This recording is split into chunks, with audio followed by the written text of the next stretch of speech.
Do you ever walk into a room in your home and feel a subtle weight, not just from the furniture, but from everything accumulated over decades?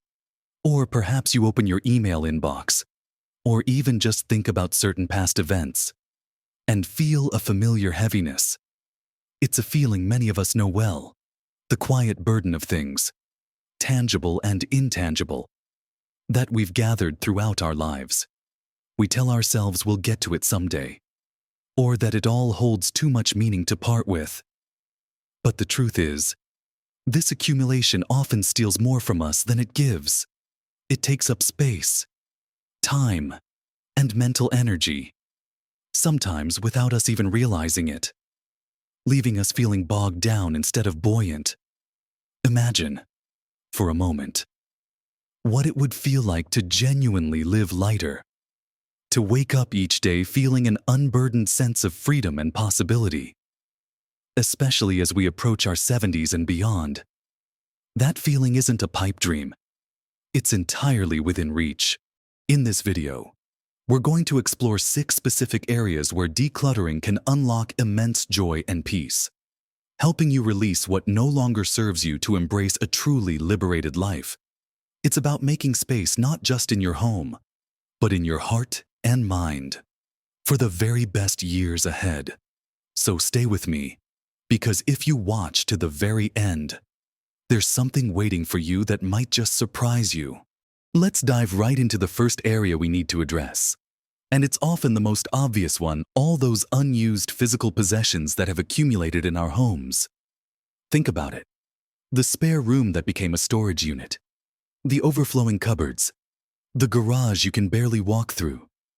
We gather things over a lifetime, mementos from trips, gifts from loved ones, things we might need someday, or items inherited that we feel obligated to keep.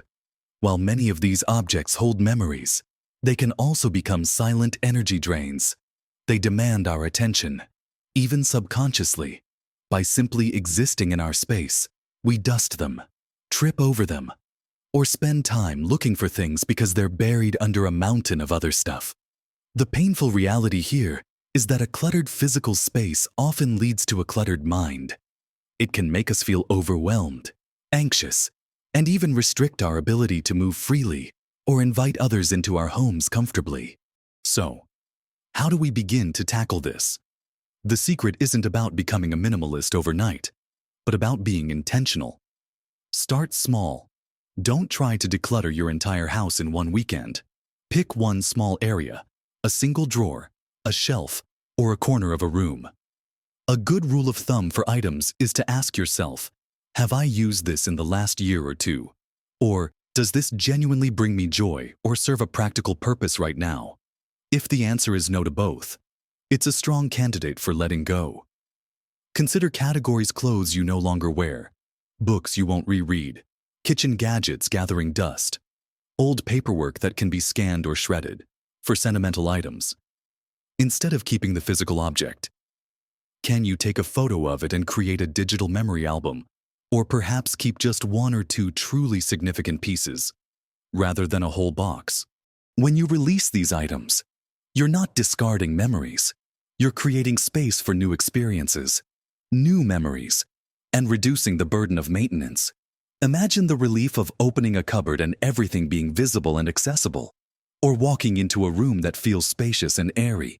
That physical lightness translates directly into mental clarity and emotional peace.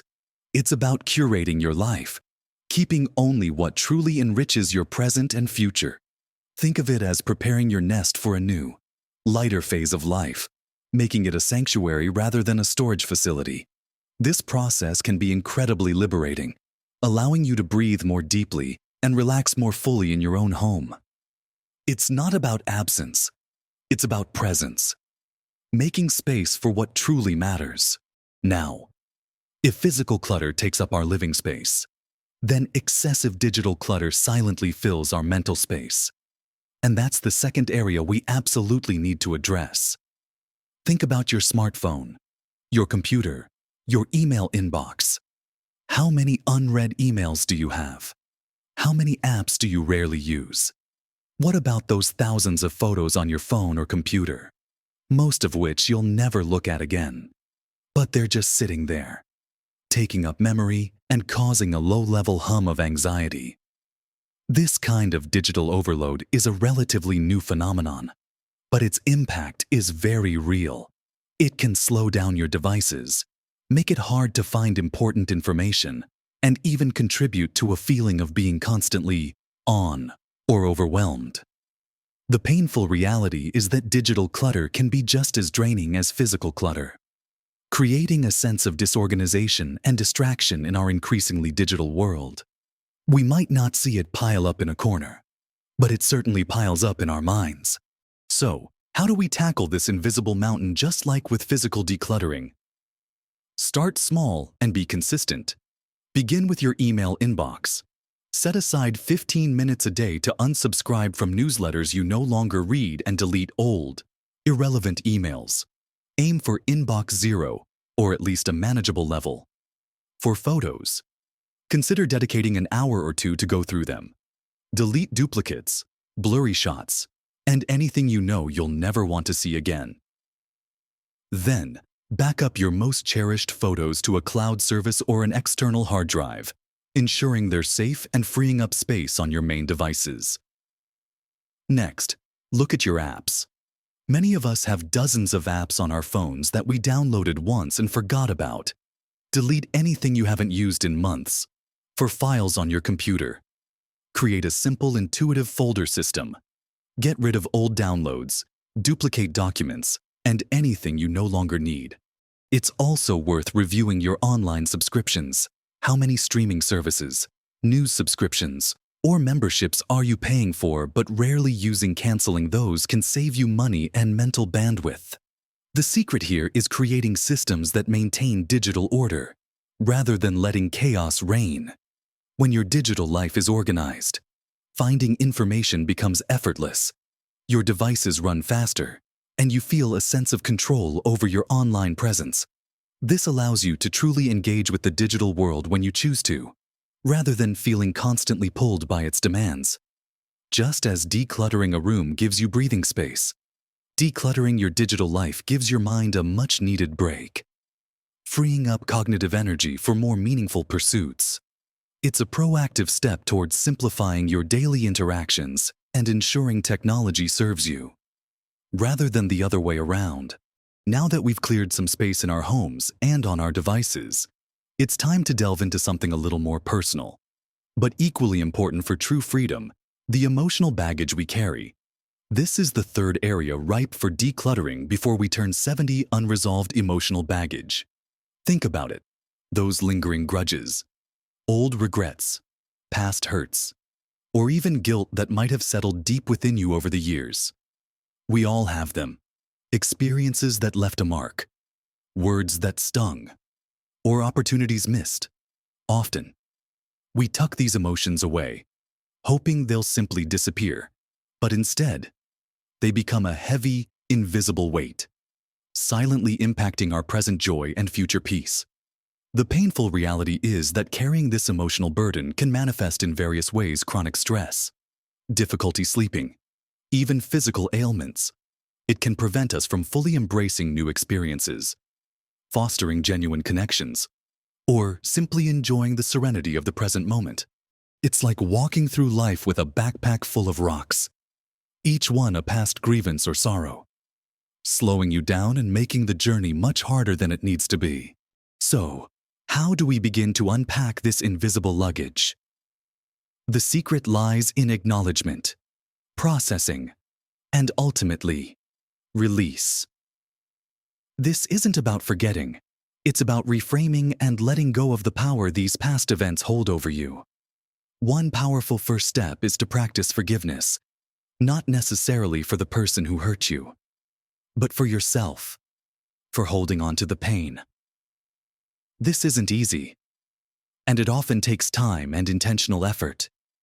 Journaling can be incredibly helpful here.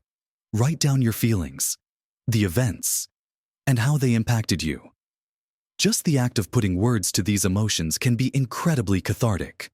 Sometimes, expressing what you've held inside can be the first step towards release.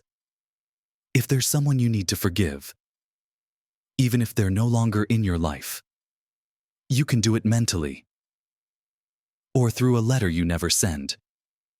The goal is to release yourself from the burden of anger or resentment, for regrets. Acknowledge the past choice, learn from it, and then consciously decide to move forward. Understand that you did the best you could with the information you had at the time. This isn't about self-blame. It's about self-compassion.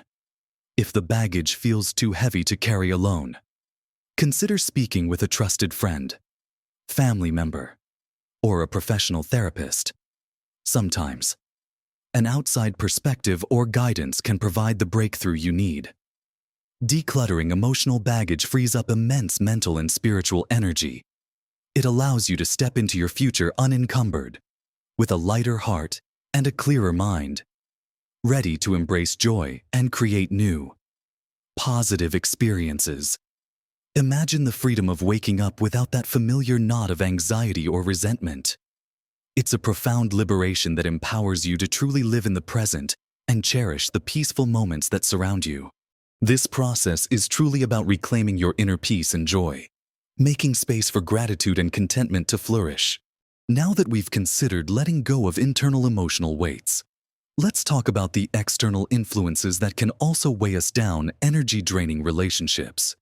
This is our fourth area for decluttering. As we've lived for many decades, our circle of friends and acquaintances has likely grown.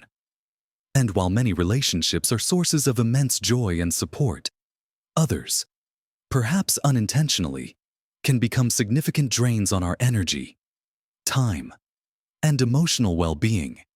Think about those interactions that leave you feeling exhausted, frustrated, or diminished instead of uplifted.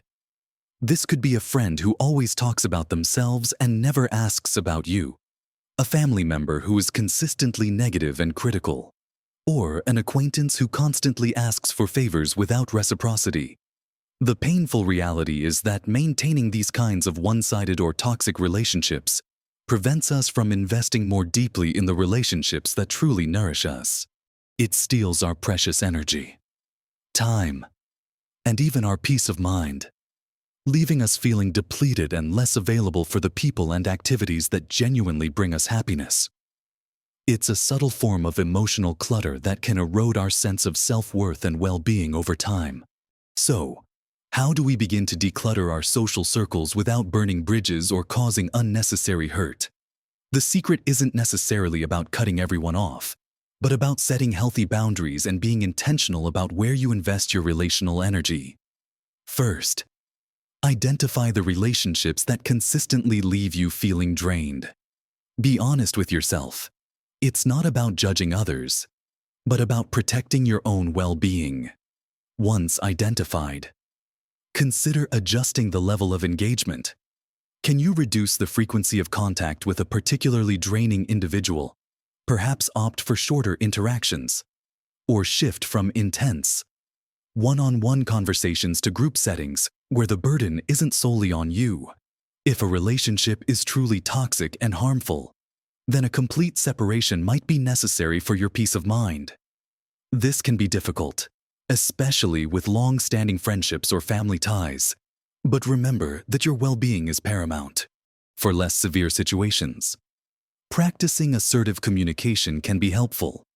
Learn to say no to requests that overextend you, or to gently steer conversations away from negativity. Remember, you teach people how to treat you.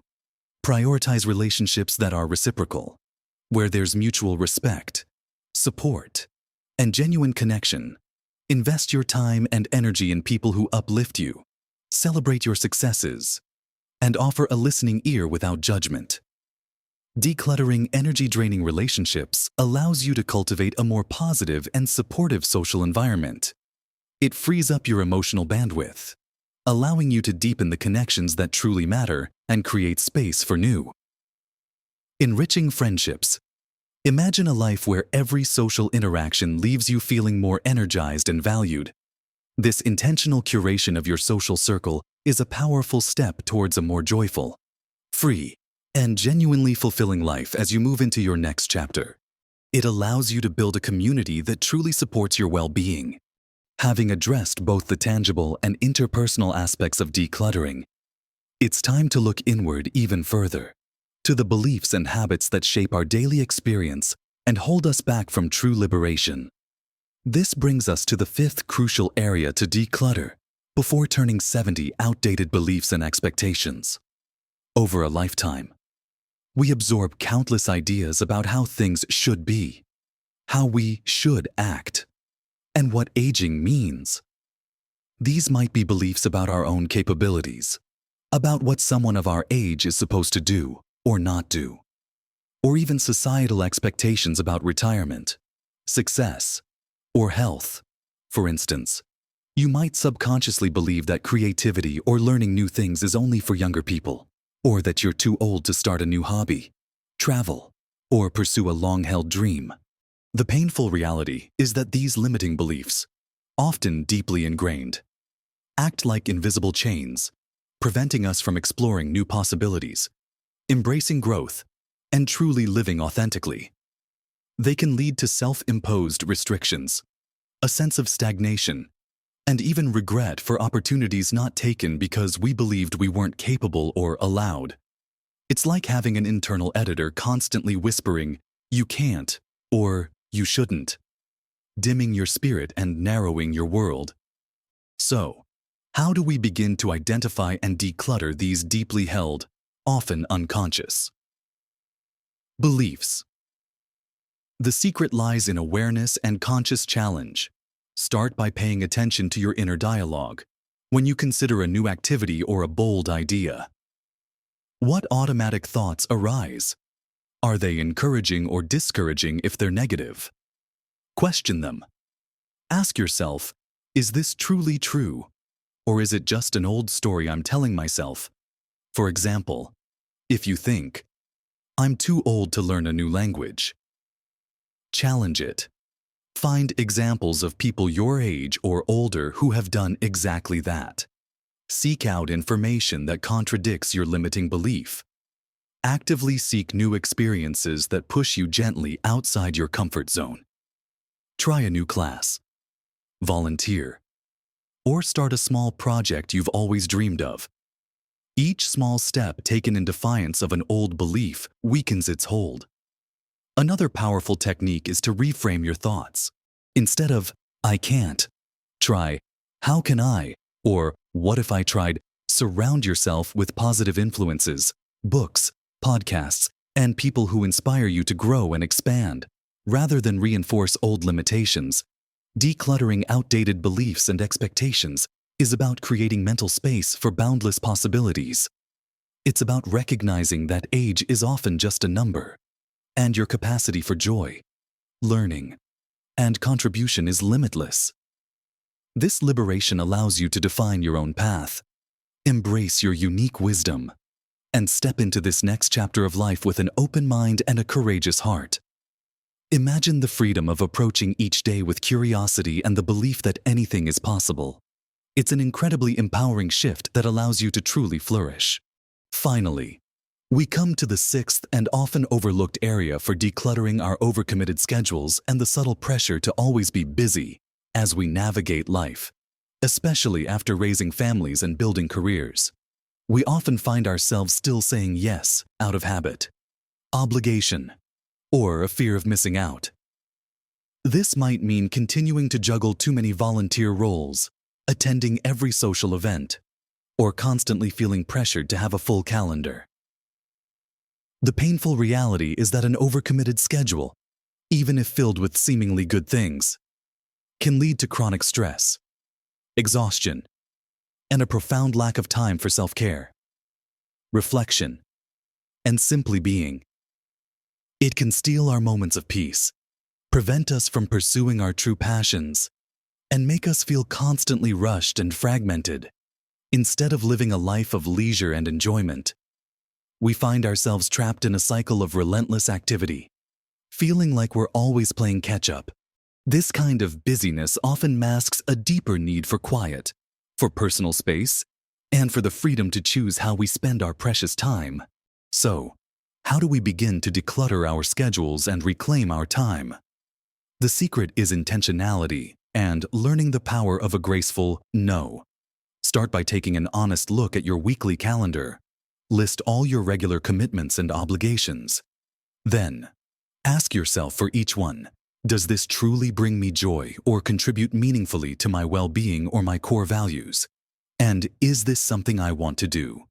Or something I feel obligated to do?